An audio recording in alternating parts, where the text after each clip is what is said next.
Dans cette nouvelle session, nous allons voir comment est-ce qu'on peut collecter l'ensemble des piliers via un agent unique qu'on appelle Elastic Agent. Pour ceux qui sont familiarisés avec le monde de Dynatrace, Dynatrace lui aussi, il dispose d'un agent unique qui s'appelle One Agent qui se charge de collecter l'ensemble des piliers de l'observabilité. Et donc, pour répondre à cela, Elastic a donc mis en place ce qu'ils appellent le Elastic Agent qui va se charger de collecter l'ensemble des métriques. Pour ceux qui n'ont pas de connaissances, nous vous invitons à suivre notre formation Dynatrace qui vous explique donc tous les concepts autour de la collecte et de l'exploitation de l'observabilité au travers de cette plateforme Dynatrace.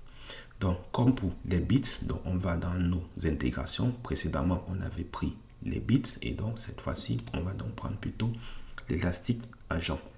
Donc, comme on l'a dit, c'est un agent unique pour l'intégration en un seul clic. Donc, à ce moment, au lieu de faire l'installation, comme on avait vu dans le cas des bits, de lui renseigner l'adresse de son serveur Elasticsearch, on verra plus tard comment est-ce que c'est Elasticsearch qui va générer notre config avec déjà les paramétrages minimum en place pour donc pouvoir déployer notre agent et ne pas avoir forcément besoin de rajouter des configurations.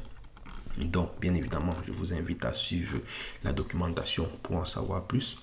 Une chose aussi très importante lorsque vous travaillez avec le Elastic Agent, c'est que le Elastic Agent va beaucoup se reposer sur une plateforme qui va s'appeler Fleet, qu'on verra aussi plus tard, qui va permettre d'agréger l'ensemble de vos agents, d'avoir une visibilité et bien évidemment de pouvoir aussi procéder à des mises à jour de vos agents. Ça va être très important.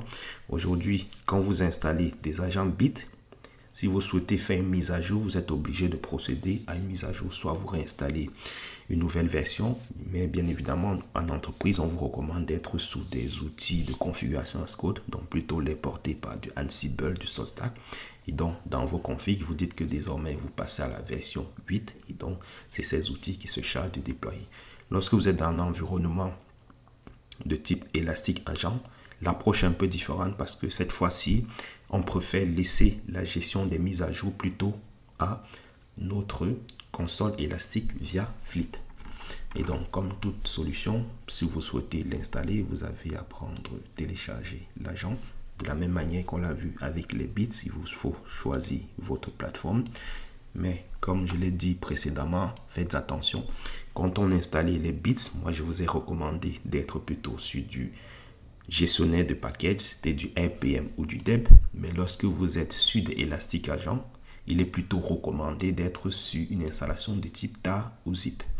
Tout simplement parce que lorsque vous souhaitez faire les mises à jour, Elastic pourra plus facilement gérer vos mises à jour lorsque vous procédez à une installation via tar ou via zip.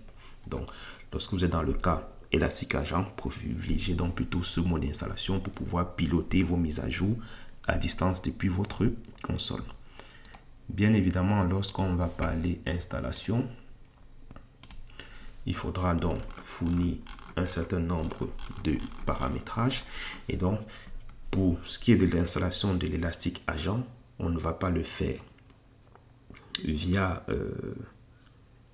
un TP, on le fera plutôt dans les TP prochains, tout simplement parce que on va privilégier l'installation via la procédure qu'on aura directement dans la console élastique parce que on pourra donc directement avoir un remplissage automatique de certains champs. Donc, pour l'installation, je vous recommande plutôt de passer par cette procédure qui se retrouvera dans la console Elasticsearch dans laquelle vous aurez déjà les informations qui vont être remplies, les URL, les choses comme ça. Alors que si vous passez par cette procédure, il vous faudra les personnaliser. Donc, nous, on fera plutôt ce type d'installation dans lequel on récupérera en fonction de ce qu'on veut du tar, est-ce qu'on veut du RPM et du DEP.